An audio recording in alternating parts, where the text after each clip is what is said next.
우리에게 주시는 하나님 말씀은 누가복음 22장 24절로 27절까지의 말씀입니다. 우리 한 절씩 교독하도록 하겠습니다. 또 그들 사이에 그중 누가 크냐 하는 다툼이 난지라.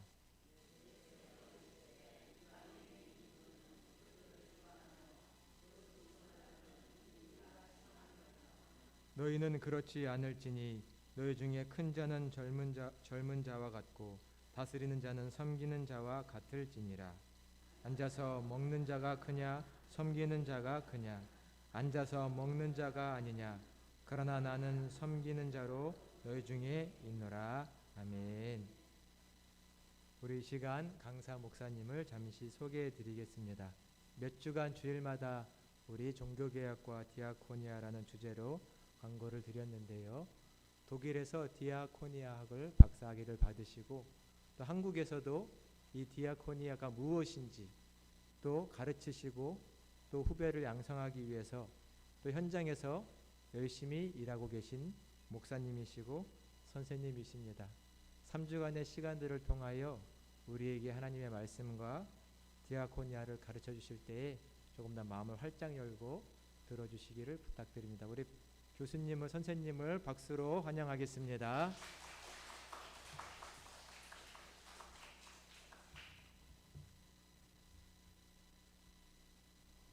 김현철 목사님이 저보다 키가 좀 커요.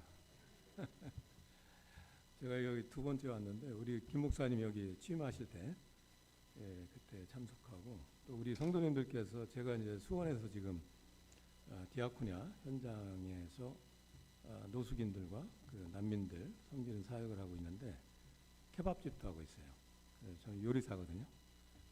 오셔가지고 이렇게 같이 만나 뵌 분들이 여기 계신데 이렇게 또 이 가을 신앙교육으로 저와 이렇게 함께 3주 동안 디아코니아에 대해서 같이 공부를 할 수 있는 기회가 돼서 너무 감사드립니다. 요새 우리 한국에 지금 난리가 났죠. 노벨상, 그죠? 진짜 뭐 뉴스가 도배를 합니다. 저는 15년 전에 제가 이제 독일에서 한 10년 공부를 하고 와서 지금 20년째 지금 한국에서 뭐 대학에서 강의도 하고 또 연구재단의 연구교수로 연구 글도 쓰고 뭐 여러 가지 일들을 실천도 하고 있습니다. 근데 한국에 와서 이제 한 5년 있다가 연구재단의 연구교수로 유럽의 디아코니아를 또 연구하러 간 적이 있어요. 15년 전에. 그때 이제 체코하고 독일하고 이제 스웨덴을 갔는데 스웨덴의 그 웁살라라는 그 도시가 있어요. 거기에 디아코니아 연구소를 방문해서 거기 한번 공부를 하고 그러고 나서 웁살라 옆에 이제 스톡홀름이라는 그 도시가 있어요. 거기에 가보니까 노벨상 받은 사람들 박물관이 있어요. 그래서 갔죠. 갔는데 거기에 누가 있을까요? 그렇죠. 김대중 대통령 전시관이 있더라고. 그래서 가슴이 막 쩌릿하는 거예요. 한국말로 김대중 해서. 근데 그 전시된 그 전시물이 뭐냐면은 이희우 여사께서 이제 김대중 대통령이 옥중에 있을 때 뜨개질해서 털신을 만든 거. 그 털신이 거기 전시돼 있고, 그리고 이제 김대중 대통령이 그 옥중에서 가족들에게 보낸 깨알 같은 엽서, 아주 그냥 빼백하게 그게 전시돼 있어요. 그래서 참 한국 사람으로 이렇게 또 노벨 평화상을 받은 이런 흔적이 이렇게 있다는 거에서 자부심을 느꼈는데 지난 주간에 또 이제 깜짝 놀랐죠. 전부들 본인도 이제 잘 몰랐다고 그래요. 노벨 문학상이죠. 정말 처음에는 우리 국민들도 이상하다 할 정도로 근데 사실이에요. 그래서 지금 뭐 언론이고 뭐고 이 노벨 문학상 받은 그 한강 그 작가에 대해서 계속 보도가 되는데 그분이 이제 노벨 문학상을 받고서 처음에 인터뷰한 중에 어떤 말이 있냐면은 그분이 53세인데 어려서부터 인간의 본질에 대해서 인간의 본성에 대해서 자기는 계속 고민을 했다. 사람이 도대체 뭘까? 본질 하면은 본디 본래 있는 성질 이거잖아요. 자, 사람을 보면은 자, 어떤 사람은 기차에서 막 이렇게 기차가 오는데 그 사람이 그 노인분이 이렇게 가는데 그분을 구하려고 자기가 죽음을 무릅쓰고 뛰어들어요. 그죠? 근데 여러분 지금 가자 지구하고 팔레스티나하고 이스라엘하고 전쟁 1년 동안에 몇 명이 죽었죠? 4만 2천 명이 죽었어요. 이스라엘 사람들 1,600명 죽고 아주 그냥 신무기로 그 가자에 있는 그 사람들을 어린이고 민간인이고 막 학살을 했다 이거죠. 도대체 인간이 뭔가? 한편에서는 정말 착한 마음을 갖고 있기도 한편에서는 그냥 사람을 그냥 아무것도 아닌 물체처럼 대하는 본질이 뭘까? 본성이 뭘까? 그거에 대해서 이 한강 그 작가는 그 작품에 그렇게 표현을 했다. 그래서 이제 그 스웨덴의 그 아카데미 거기에서 결정을 해서 할리먼에서 발표를 했죠. 우리의 역사 참 지나간 100년 그 역사 속에서 수많은 참상들이 벌어졌습니다. 그거에 대해서 이 작가가 인간의 본성을 탐구하는 사람으로서 그거를 시적인 산문으로 표현해서 전 세계 사람들의 마음을 움직였습니다. 아마 이게 이제 일주일도 안 됐는데 이게 점점 흩어져 가면서 세계 평화를 위한 거기에 조금이라도 도움이 되지 않을까. 뭐 기념식도 하죠. 그랬더니 지금 사람 전쟁을 통해서 죽어나가는데 무슨 기념식 하겠냐. 그럴 기분 아니다. 그래서 그것도 사더라고. 축전도 그런 거 보내지 마라. 좀 저보다 한 8살 아래 여성분인데 매일매일 감동을 받고 있습니다.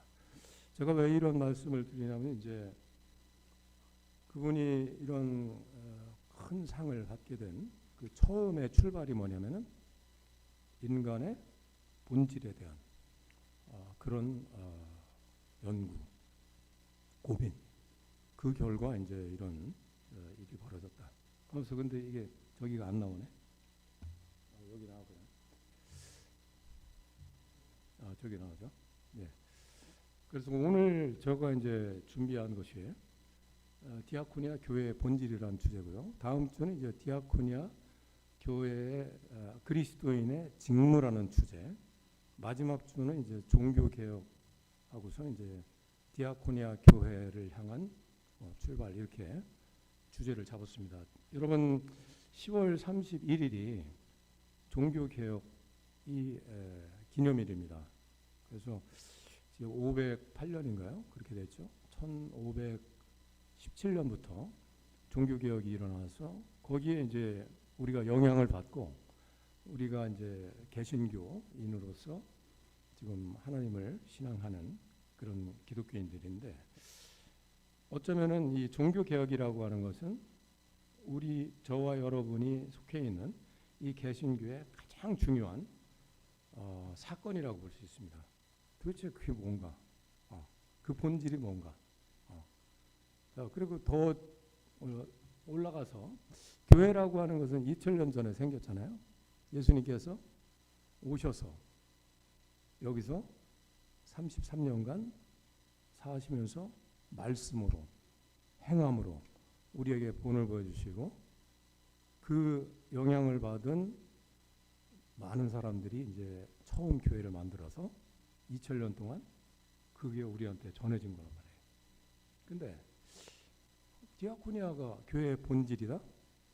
이거 우리 기독교인들이 이 문제에 대해서 정말 심각하게 생각을 해야 되는데 이번 그 3번에 걸친 그 교육 시간을 통해서 특강을 통해서 과연 이 디아코니아라는 게 뭔가 그리고 종교개혁이라는 게 뭔가 뭐 다 아시겠지만은 다시 한번 우리가 생각을 해보는 시간이 됐으면 좋겠다 그런 생각을 합니다.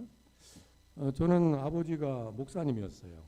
그리고 할아버지는 영수가 뭐냐면은 처음에 140년 전에 이제 기독교가 처음에 들어왔을 때 교회가 이제 조직이 구성이 안 됐을 때 뭐 그때 뭐 직제도 없고 장로님이나 뭐 이런 직제도 없을 때 평신도가 교회를 책임지고 이렇게 운영하는 그런 분들이 영수였대요. 그래서 제가 어렸을 때 이제 할아버지 산소에 가면은 홍자, 성자, 삼자 그 밑에 영수 이렇게 써 있어요. 그래서 영수가 뭐지? 철수, 영수 그건 아닐 테고 그 굉장히 궁금했어요. 근데 그거 보니까 기독교 처음에 들어왔을 때부터 우리 할아버지가 할머니도 이거를 그냥 신앙으로 받아들인 거예요. 그러니까 그 아들 3명인데 아들 2명이 한신대에 들어갔어요. 그래서 그 아버지 그 밑에 동생분은 50년 한국전쟁 때 학도병에 나가서 전사하시고 신학교 2학년 때 그 아버지는 졸업하셔가지고 우리 한국 기독교 장로회 처음 만드실 때부터 김재준 목사님하고 손을 잡고서 이 교단을 만드는데 일을 하셨고 그리고 이제 청주에 그 가장 가난한 수용소 피난민 수용소 여기에 이제 급식소를 만들어서 그 디아코니아 목회를 하시면서 청주 동부교회를 개척하셔서 평생을 그 교회에 뼈를 묻으시고 하늘나라 가셨어요. 그리고 이제 큰아버지도 장로님으로 청주 제일교회 장로님으로 봉직하시고 돌아가셨고 그 이하 이제 저희 자녀들 중에서도 신학을 한 사람들이 많거든요. 저도 그리고 저도 이제 일반대 들어갔다가 신학은 너무 힘들 것 같아.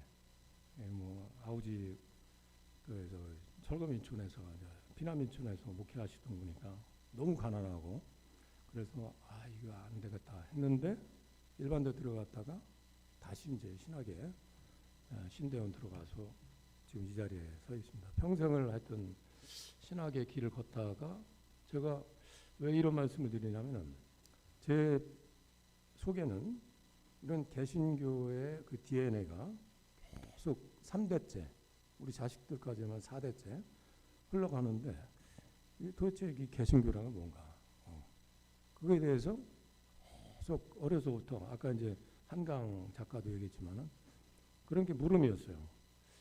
이 교회가 뭘까? 신앙이라는 게 뭘까?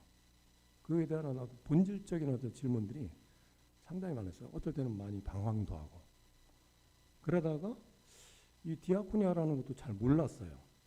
근데 제가 이제 1980년도에 대학 들어가서 일반대 들어가서 이제 공부하다가 뭐 그때 당시 뭐 엄청 혼란스러웠고 고민하다가 87년도에 이제 한신대 신학대학원을 들어갔죠.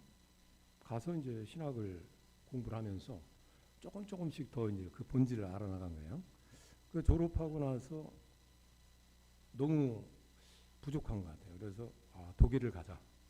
그래서 독일에 가서 이제 제가 지금 디아코니아에 대해서 이 강연을 할 정도로 디아코니아의 만남이 이루어졌어요. 독일 가기 전에는 저도 디아코니아에 대해서 몰랐어요. 자, 한 장 넘겨주세요. 예, 제가 1994년도 9월 말일 날 독일을 갔는데 독일에 가서 이제 공부를 하려면 독일어를 해야 되잖아요. 그래서 이제 이 마인츠 대학이라는 데 가서 독일어를 공부하는데 어렵더라고요. 이게 읽고 해석하는 거는 우리 한국 사람 따라갈 만한 사람이 없어요. 근데 듣고 말하는 거, 이 한국 사람들 그거 극복 못 하거든요. 그럼 뭐 한 2년간을 이 독일어 공부하는데 올인을 했습니다. 그래서 이제 독일어 패스를 했는데 그 기간 동안에 제가 제 인생을 완전히 그렇게 변화시킬 수 있었던 디아코니아를 만났어요. 한 장 넘겨주시고요. 거리에 나갔는데 이런 로고가 굉장히 많은 거예요. 그래서 십자가에 왕관을 이렇게 얹었는데 저게 한국에 있는 왕국회관인가? 그건 아닐 테고. 그래서 물어봤어요. 저게 뭐죠? 저게 디아코니아래. 그 디아코니아가 뭐예요? 그러니까 개신교인들이 신앙으로 사랑을 실천하는 곳이 디아코니아라는 거예요. 그때 처음 알았어요. 마인츠 시내를 이렇게 왔다 갔다 하는데 엄청 많은 거예요. 여기도 저런 노인들을 위한 디아코니아, 장애인들 디아코니아, 난민들 디아코니아, 병원도 디아코니아 병원도 있고, 하여간 어려운 이웃들이 있는 곳에는 저런 디아코니아 센터가 독일에 몇 개 있느냐면 33,000개를. 한 장 넘겨주세요. 자, 이렇게 이제 그 로고가 굉장히 많은 거야. 한 장 넘겨주시고요. 자, 33,000개가 독일에 쫙 깔려있더라.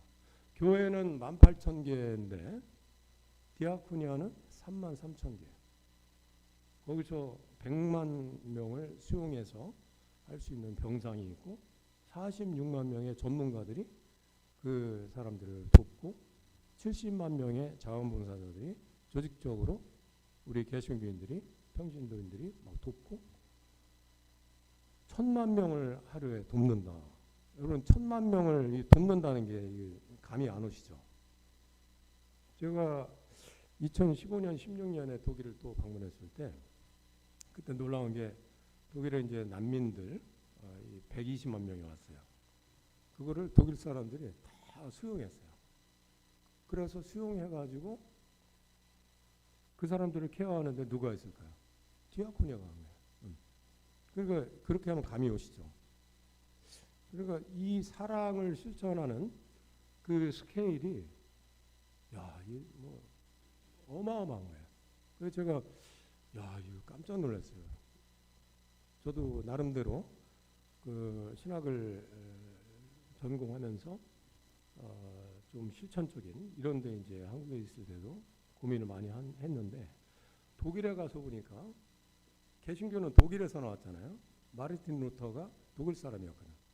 개신교 원 고향에 가보니까 이런 디아코니아 교인들이 사랑을 실천하는 역동적으로 그게 이 스케일이 보통이 아니에요. 그래서 막 놀랐어요. 그러고 나서 이제 조금 있다가 내가 무슨 공부를 해야 될까 했는데 저 디아코니아 실천을 갖다가 하나의 학문으로 만든 게 있다는 거예요. 그게 뭐예요? 그랬더니 디아코니아 학이라는 거예요. 그걸 어디서 공부할 수 있어요? 그러니까 한 장 넘겨주시고요. 저기를 가버려요. 저기는 어디예요? 하이델베르크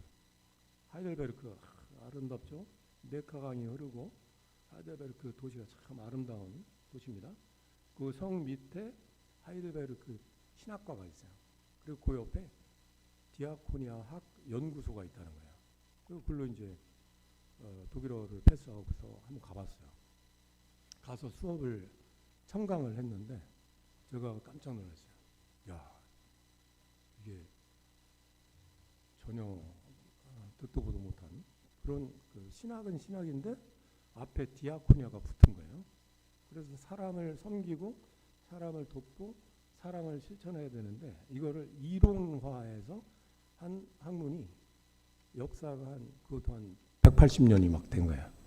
우리가 한국에 개신교가 들어온 지 140년밖에 안 됐는데 그 이전에 180년 전에 이미 독일 교회는 500년 개신교 역사가 있고 물론 그 이전에 카톨릭으로 따지면 2000년 역사죠. 그런데 개신교 역사 500년 이렇게 지나오다가 교회가 이건 우리가 다시 새롭게 교회를 세팅해야 되겠다. 즉 디아코니아 교회로 만들어야 되겠다. 그래서 180년 전부터 이 디아코니아 운동을 계속 가속화하면서 그거를 신학적으로 만든 게 디아코니아 신학인데 하이델베르크에 가보니까 디아코니아 신학 연구소가 있어요. 거기 가서 공부를 2년 동안 제가 디플롬을 공부를 하면서 제가 완전히 새로운 그 생각을 많이 정리를 하게 됐습니다. 넘겨주시고요. 자, 저희가 연구소입니다. 디아콘 에피센샤프트 리시 인스티튜트라고 DWI. 여기서 2년간 공부를 했는데 넘겨주시고요. 예, 디아코니아 학 이게 뭘까? 여러분 오늘 여러분이 이제 저와 여러분이 이제 같이 교육을 받는 건데 공부를 하는 겁니다. 제가 오면서 야, 참 우리 평강교회가 비전이 있구나.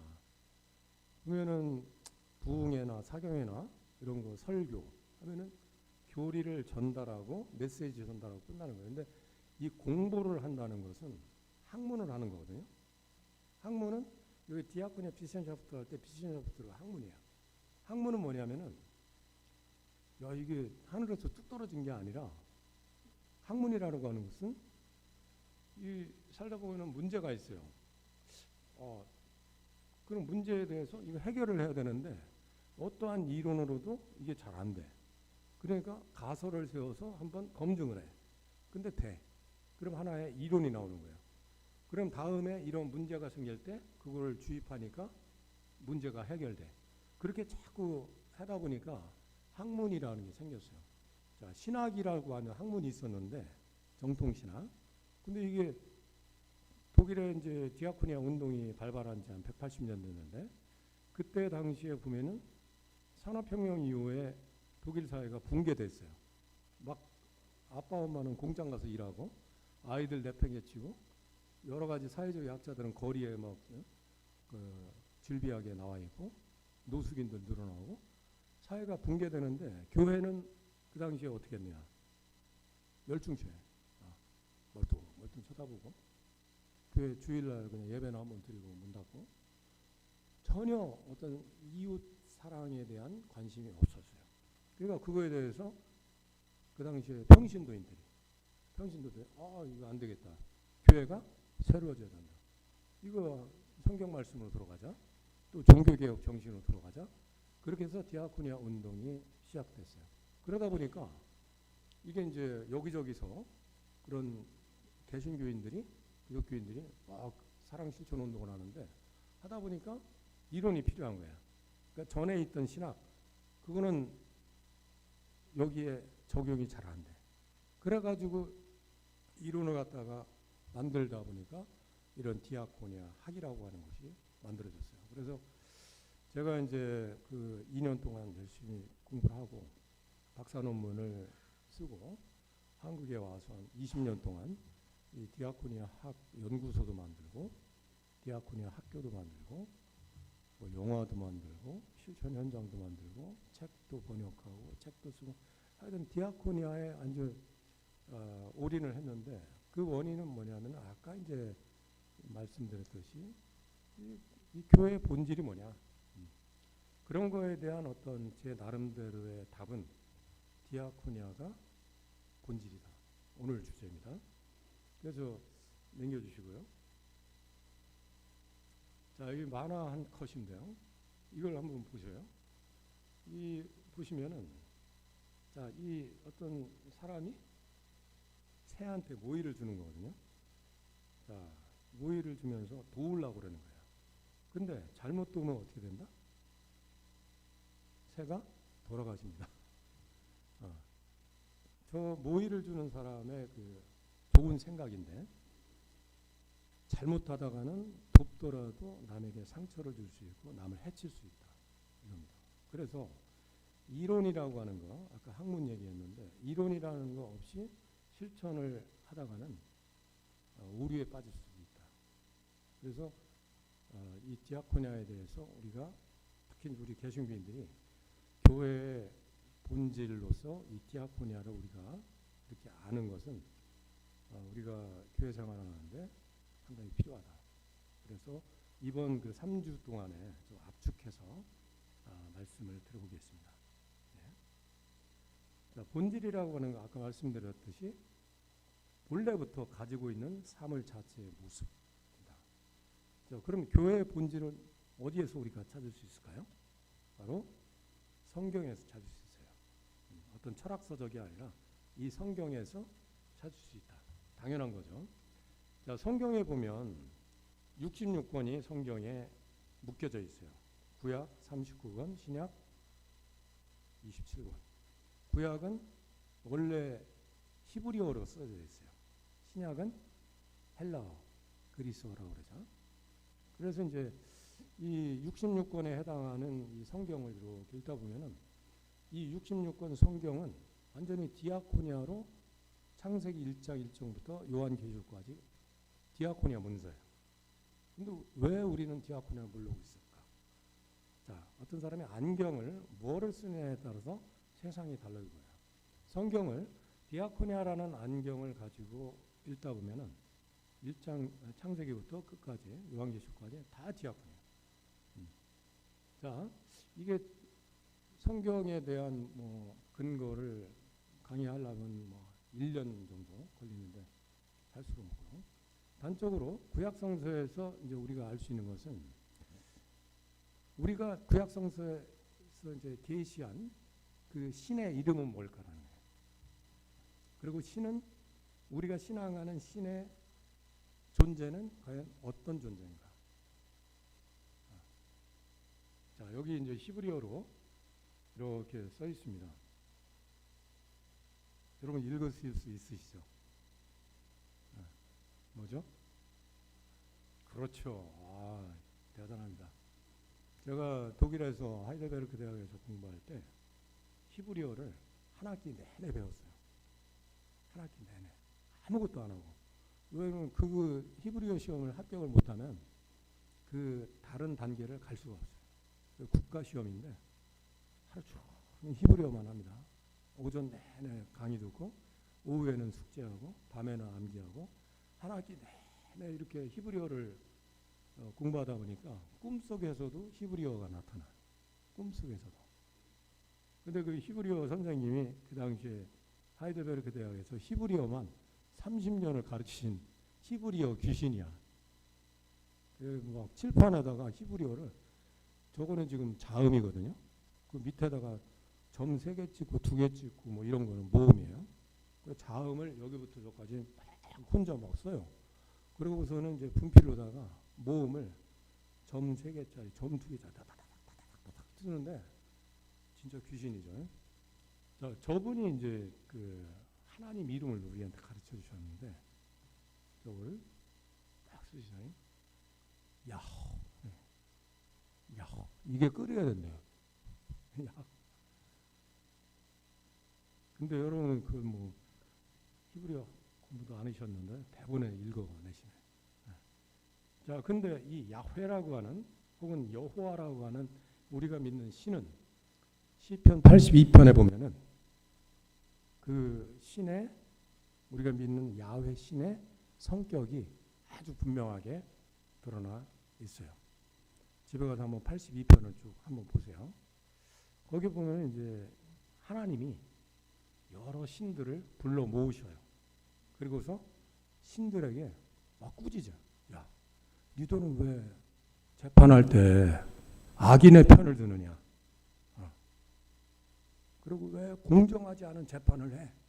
막 신들을 혼내켜요. 그러면서 그 신들에게 너희들 가난한 사람들, 곤궁에 빠져 있는 사람들, 이 사람들을 위해서 일해라. 그 사람들의 권리를 회복시켜줘라. 그런데 그 신들이 그거를 이쪽 귀로 듣고서 이쪽 귀로 쏙 한 거예요. 그러니까 하나님이 아유, 니들 그러니까 땅의 기초가 가라앉는다. 너희도 사람처럼 죽는다. 심판하세요. 자, 여기서 이제 시편의 그 시인이 우리가 믿는 야훼 하나님에 대한 성격을 드러내는데 그냥 하나님 부른다고 다 하나님이 아니라 그가 우리가 믿는 야훼 하나님은 히브리인들이 이집트에 노예로 가서 난민으로 가서 고역을 치르고 있을 때 그 약한 히브리인들을 갖다가 해방시키고 자유하게 하시고 그리고 이스라엘 왕국이 건설됐을 때 거기에 고아와 레위인과 나그네와 그 고아와 과부와 아무것도 갖지 않은 레위인과 나그네, 즉 난민들을 보호하는 그런 신으로, 즉 약한 이웃을 내 몸처럼 사랑하라고 하는 그런 계명을 우리에게 주셨듯이 우리가 믿는 하나님은 섬기는 분이시다. 누구를? 약자를, 이웃을. 분명한 사실은 구약성서에서 그렇게 이제 구약성서 이렇게 읽어보세요. 다 그 맥으로다가 그 하나님, 야훼 하나님은 서술되어 있어요. 자, 그런데 넘겨주시고요. 그러니까 하나님 자신이 사랑이다 이렇게 우리는 많이 말을 하잖아요. 그런데 그 사랑이 2000년 전에 사람의 몸을 입고 오신 거예요. 넘겨주시고요. 자, 사랑의 옷을 입고 예수 그리스도가 이 땅에 오신 거예요. 그래서 예수님은 오늘 이제 성경 말씀 봉독했지만은 그 예수님이 자기 자신의 정체를 또 밝힌 유일한 말씀이 오늘 읽은 말씀이에요. 자, 오늘 읽은 말씀에 보면은 예수님 스스로가 나는 누구다라고 나와 있죠. 뭐라고 그랬죠? 그렇죠. 섬기는 사람. 그게 헬라어로 원어 성경에 보니까 디아코노스예요. 디아코노스. 자, 오늘 3주 동안 주제가 디아코니아인데 이 디아코니아라는 단어는 헬라어거든요. 헬라어 원어 성경에 보면 많이 나와요. 근데 디아코니아 하면은 섬김 명사고, 디아코네인 하면은 섬긴다. 디아코노스 하면은 섬기는 사람. 근데 오늘 본문 말씀에 보니까 예수님 스스로가 나는 디아코노스다.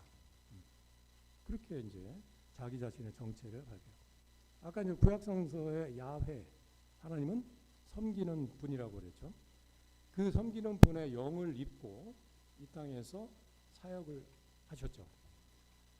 섬기는 분의 영을 입으셨으니까 그분 자신도 섬기는 사람이 될 수밖에 없어요. 자, 오늘 본문에 보면 예수님 제자들이 막 싸웠어요. 누가 큰 자냐? 그러니까 예수님이 나를 열심히 따라다녔는데 한심한 거야. 야, 세상의 권력자들은 굴리 말라 그런다. 그리고 권세를 가진 사람들은 왜? 은인 행사를 하려고 한다. 너희들 그러지 마라. 가장 큰 사람이 되려면 가장 어린 아이처럼 돼야 돼. 그리고 섬김을 받을래? 섬겨라. 섬기는 사람이라. 밥상 비유를 하면서 밥상이 이렇게 있는데 편히 앉아서 밥상 차려줄 때 기다리는 사람이 큰 자냐? 아니면 시중 드는 자, 그 사람이 큰 자냐? 그 당시에는 로마가 식민지로 했기 때문에 로마의 헬레니즘 철학에 있어서는 그냥 이렇게 누워서 그 사람이 큰 자였어요. 근데 예수님은 파격적으로 나는 시중 드는 자로 여기 와 있다. 그거는 단순히 예수님이 그래 나는 그래 사랑을 실천하는 사람이야. 나는 봉사하는 사람이야. 이 수준을 넘어서 그 당시의 세계관, 그 당시의 가치관, 그 당시의 그 계급, 서열화 이걸 완전히 깨부신 거예요.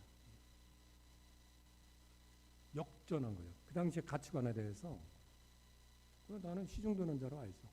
그러면서 예수님의 삶을 복음서를 통해서 우리가 알지 않습니까?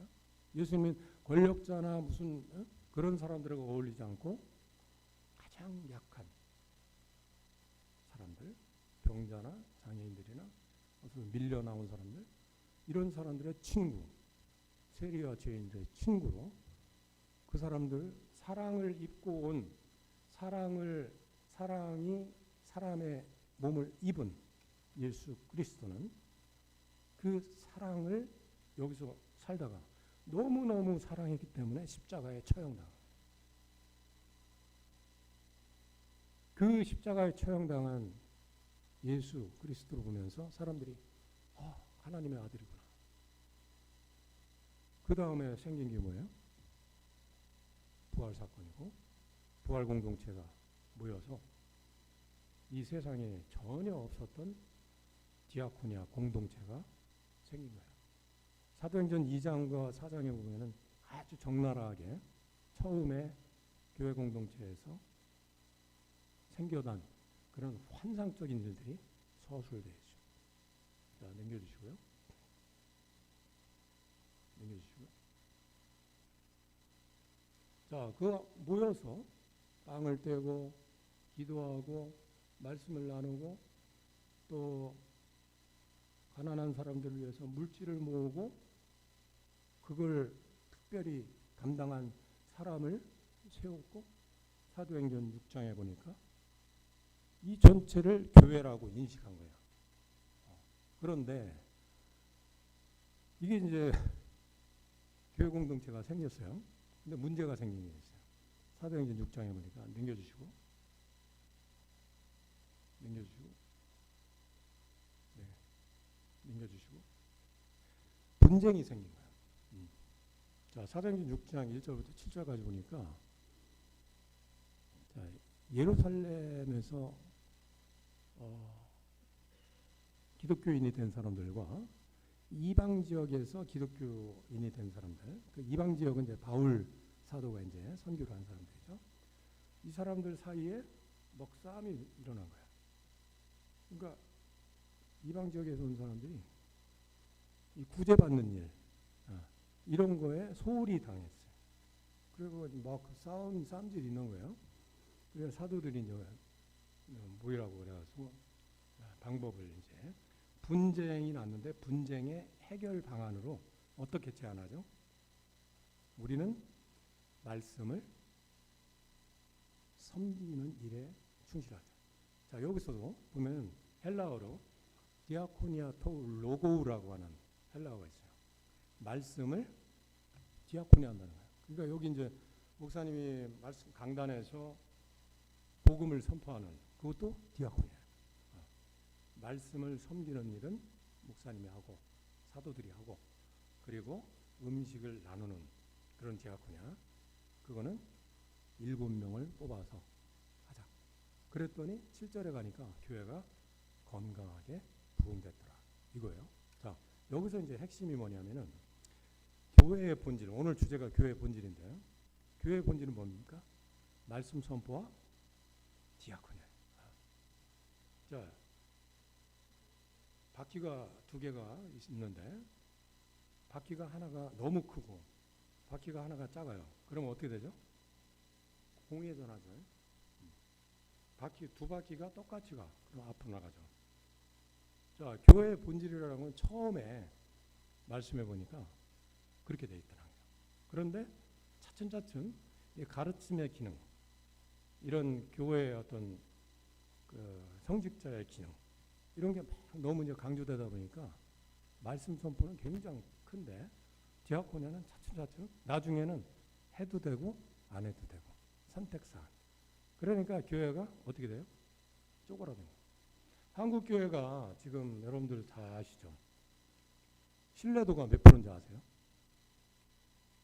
21%래. 100명 중에 80명은 손가락질해요. 신뢰 안 해, 교회.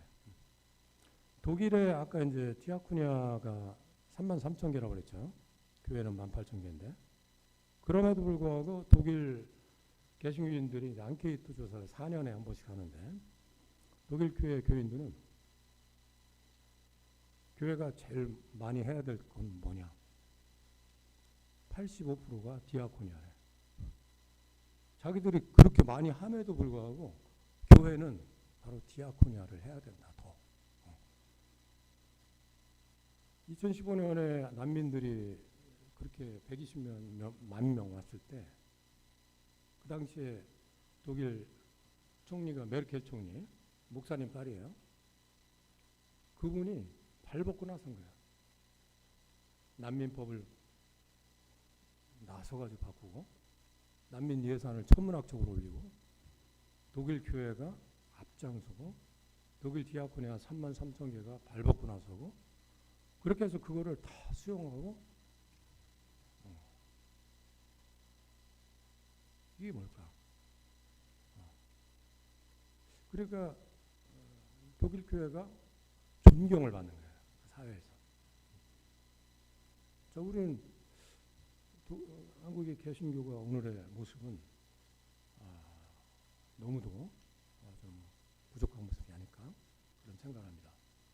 처음 교회도 그런 분쟁이 있었을 때 그 분쟁의 해결책으로 나누어서 서로가 열심히 하니까 교회가 건강하게 됐다. 그겁니다.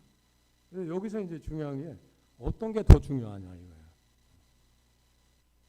성경 말씀해 보니까 그게 없어요. 다 중요하다.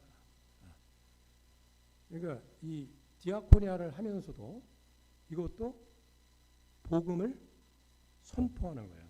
복음을 전달하는 거예요. 제가 수원에서 난민과 노숙인 디아코니아를 한 지 6년째 됩니다.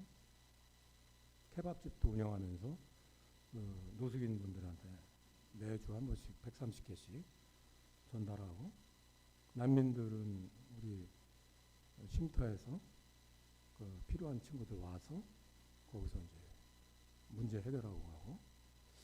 근데 이렇게 하다 보니까 난민이나 노숙인 우리 지역사회에서 우리를 좋아해요. 우리는 그렇게 요구를 안 했는데도 굉장히 좋아하고, 특히 이제 아랍, 이슬람에서 온 친구들이 많은데 그 친구들이 I like 디아코니아래. 그리고 자기 나라 이제 난민 끝나고 가면은 가서 디아코니아 하겠대. 저희는 요구한 적 없어요. 감사한 일이죠. 자, 넘겨주세요. 자, 음식을 베푸는 디아코니아하고 말씀을 섬기는 말씀 디아코니아, 이 두 가지가 뭐다? 교회의 본질입니다. 그걸 통해서 복음은 전달되는 거예요. 어느 한국 말씀 선포는 무조건 화해의 복음을 전달하는 건 뭐 기정사실이고, 디아코니아도 복음을 전달하는 그런 기능이라는 거예요. 교회가 이 두 가지 기능이 역동적으로 움직이면 교회는 살아납니다. 자, 여러분, 이 차가 있어요. 차가 움직이려면은 제일 중요한 게 뭐죠? 운전대죠. 방향 설정이에요.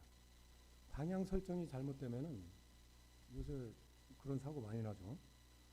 그냥 쳐들어가는 거예요. 사람 상하게 하고 말이야. 그러니까 방향 설정은 성경 말씀에서 해야 된다. 끊임없이 성경에서 계속 찾고, 그래서 올바른 방향이 설정돼야 되고, 방향 없이 그냥 우리는 그냥 실천만 하면 되지 뭐, 그러다가는 야단납니다. 방향 설정 잘해야 돼요. 그거를 응축하면은 하나님 사랑과 이웃 사랑이라고 하는 그런 걸로 말할 수 있어요. 그 다음에 이제 그렇게 방향 설정은 잘 돼 있는데 또 중요한 게 뭐예요? 엔진이지. 엔진이 꺼져 있으면은 1년 내내 그 자리에 서 있는 거예요. 10년 지나도 그 자리, 20년 지나도 그 자리. 근데 엔진이 살아있으면 어떻게 돼요? 콕콕콕 가는 거예요. 그 엔진에 해당하는 게 뭐다? 신앙이에요. 이 신앙이라고 하는 것은 여러분들 다 신앙생활하러 여기 이제 교회 오시죠. 신앙이 뭡니까? 믿을 신자에 앙모할 앙자. 우리 인간은 굉장히 연약해요. 그죠? 이번에 그 한강 작가도 그러더라고요. 스웨덴에서 그 할리몬에서 발표할 때 이 작가가 쓴 작품 보니까 인간의, 영어로 프라저블이라고 그러는 인간의 연약한 속성, 그거를 간파해서 그거에 대한 끊임없는 어떤 고민, 삶과 죽음의 문제 어떻게 연결할까요? 그런 문제에 대해서 이 작가가 탁월하게 설명했다. 자, 신앙이라고 하는 것은 우리가 인간이 연약해요. 한번 결심한 거 2박 3일. 그리고 시인에 의하면 많이 살아야, 보통 살면 70년 살잖아요. 많이 살아야 80년. 우리는 유한한 존재. 그렇기 때문에 온전한 존재, 완전한 존재를 우리가 믿고 의지하는 것. 그게 신앙이야. 우리는 누구를 믿는다? 그리스도를 믿어요. 예수 그리스도. 그분이 우리 안에 오면 우리는 완전해질 수 있어요. 온전해질 수 있어요. 하나님의 형상으로 회복돼서 전혀 새로운 존재로 거듭나는 존재. 그래서 우리가 그런 능력의 어떤 존재가 되는 그 메커니즘이 바로 신앙이라는 거예요. 신앙은 위대한 거예요. 그래서 그 그리스도가 나를 몰고 가서 사랑을 실천하게 하는 위대한 사건이 벌어질 수 있다. 그게 이제 그러니까 이 차가 움직이기 위해서 그랬듯이 우리가 교회가 디아코니아를 어떻게 움직여 나갈까? 두 가지입니다. 지금 말씀을 넘겨주시고요. 넘겨주세요.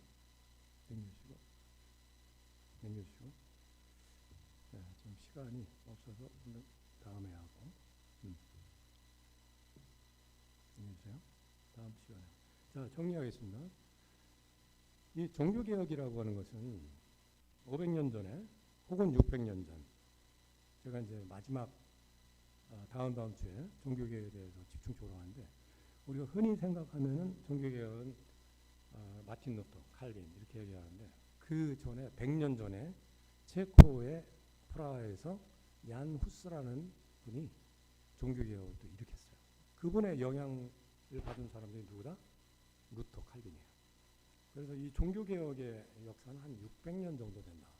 그런데 이 종교개혁은 교회의 본질인 이 디아코니아를 회복하고자 하는 운동이었다. 그게 이제 다음 주에 제가 설명을 드립니다. 특히 이제 마틴 루터라고 하는 분은 1517년에 종교개혁 운동을 불을 피운 분인데 이분의 그 영성은 디아코니아 영성인데 한 이야기가 있어요. 뭐냐면은 마틴 루터가 너무 이제 어떤 영성을 가졌냐면 하나님께서 저 위에서 이렇게 세상을 봤는데 너무 하나님 마음에 쏙 드는 하나님의 사람이 있었다는 거예요. 그렇게 이뻐 죽겠어. 그래서 천사를 보내서 그 하나님의 사람한테 하나님이 내가 은사를 주고 싶은데 하나만 얘기해봐라. 그거 좀 알아와라. 천사가 이제 와서 이제 질문했다는 거예요. 하나님이 당신을 보니까 너무 사랑스러워서 은사를 주고 싶어 하는데 하나만 얘기해보라고. 그러니까 이 사람이 저는 됐어요. 저는 그냥 하나님 한 분으로 오면 좋게요. 지금 살아가는 게 만족스럽습니다. 전혀 부족한 게 없어요. 하나님 한 분으로 만족스러워요. 그래가지고 그래도 하나만. 됐어요. 그래서 다시 올라가서 이제 하나님한테 그런 얘기를 한 거예요. 그 필요 없다는데 그래도 하나만, 딱 하나만. 그래서 다시 내려와서 얘기를 했어요. 그래서 이 사람이 정그릇이다면 하나님께 그렇게 부탁을 해주세요. 왜냐하면 제가 이렇게 가다가 어떤 사람이 우울해졌어요. 슬픈 사람이 있어요. 그러면은 내가 지나가면 그 사람이 기뻐하게. 근데 그 은사를 내 그림자에게 그 은사를 내려주세요. 그렇게 했다. 그리고 어떤 사람은 병이 걸려 있으면은 내가 가서 손 한번 잡아주고 지나가면은 그 사람이 낫게 해주세요. 근데 그림자에게 은사를 알려주세요. 은사를 내려주세요. 그러니까 이 사람은 이제 평소 하던 대로 말씀 보고 기도하고 하나님 한 분으로 족한 그런 생활을 합니다. 이 사람이 가는 데는 자기는 몰라. 근데 슬픈 사람이 기뻐하죠. 우울한 사람이 활기차지고 병든 사람이 낫게 해요. 자기는 몰라. 자, 이게 이제 마틴 루터, 우리가 이제 종교 개혁가 아주 핵심적인 인물이죠. 이번에 이제 다음 시간에 얘기했지만은 신앙과 이 사랑이라고 하는 것의 이 교차, 이걸 통해서 우리 개신교인들에게 굉장히 획기적인 메시지를 전달해 준 탁월한 분입니다. 자, 이분의 영성은 그거야.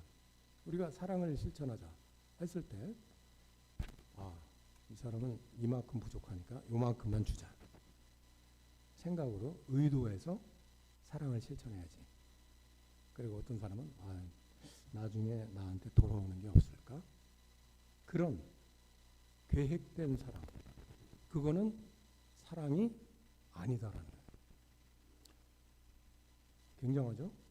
그러니까 로마 가톨릭은 당시에 자선과 시혜, 그리고 고행과 수행, 업적 쌓기, 그걸 통해서 구원을 얻을 수 있다. 그래가지고 뭐예요? 면죄부도 사고 그랬잖아요. 면죄부는 뭐예요? 성전 건축 건금이거든. 로마의 베드로 성전. 그렇게 로마 교황청에서 거짓말한 거야. 그거 산다고 해서 무슨 구원이야? 그러니까 계약가들이 이거 거짓말이다. 정말 신앙으로 내가 저기 있는 약한 이웃을 사랑하는 거, 그것을 나도 모르게 사랑을 실천하는 거, 그게 진짜 사랑이다. 신앙으로 사랑을 실천하는 거, 그게 이제 루터의 디아코니아 영성의 핵심이다. 자, 마지막으로 그러면 이런 그 디아코니아가 본질인데 이런 걸 통해서 우리가 이제 하나님께 영광을 돌려야 되는데, 제가 이 말씀을 마태복음 5장 16절에 이런 말씀이 있어요. 자, 우리가 이제 디아코니아 실천을 하는 교회가 됐어요. 여러분들이 또 그런 교인들이 됐어요. 그런데 이런 영광을 돌릴 때 내가 영광을 돌려? 그게 아니라는 말씀이 예수님 말씀이에요. 자, 너희 빛을 사람에게 비추어서 그들이 빛을 비추었는데 그들이 너희의 착한 행실을 보고 하늘에 계신 너희 아버지께 영광을 돌리게 하라. 자, 우리가 요만큼 이제 디아코니 실천하고서 하나님께 영광 돌리는 게 아니라 그걸 본 사람들이 평강교회 진짜 요네. 응? 정말 평강교회 교인들이 정말 살아있구나. 그거를 영광을 우리가 돌리는 게 아니라 그 사람들이 알아서.